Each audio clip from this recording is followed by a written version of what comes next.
Today I'm making a family favourite shepherd's pie. So I peeled my potatoes and washed them and put them in boiling water. I got a separate pot and then I added in my lamb mince.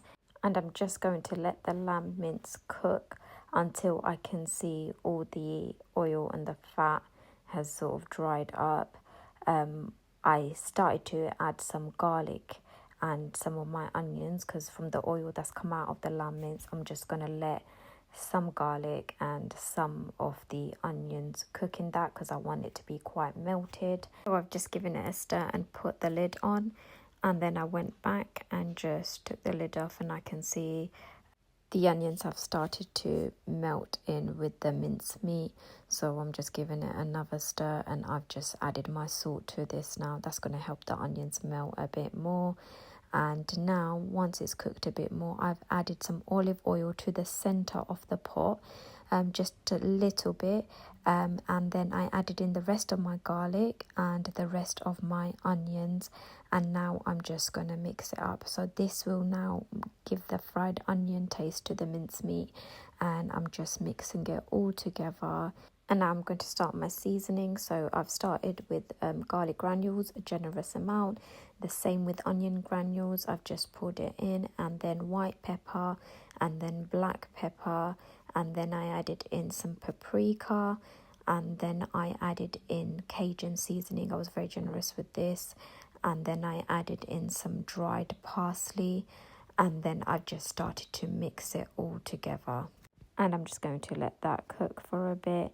And then I've just added in a generous squeeze of chili paste, gave it a good mix, and added a handful of fresh coriander, and again just mixed it all together with my mincemeat, and then just let that cook for a bit.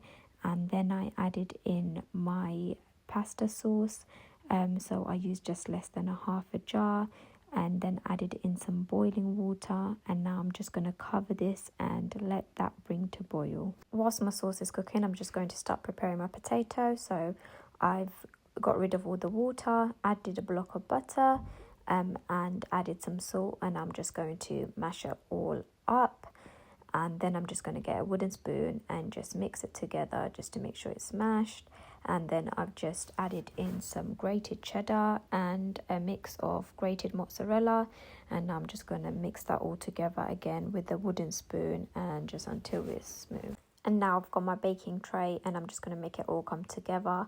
I've poured in my mincemeat, and I'm just going to now start to pour in my mash, and I'm just going to get a fork now and just smooth that all over around the edges, just to make sure that then cooks properly. And then I've just cooked that on 180 degrees for about an hour, because I like my mash to be quite crispy. And there you go, the end result.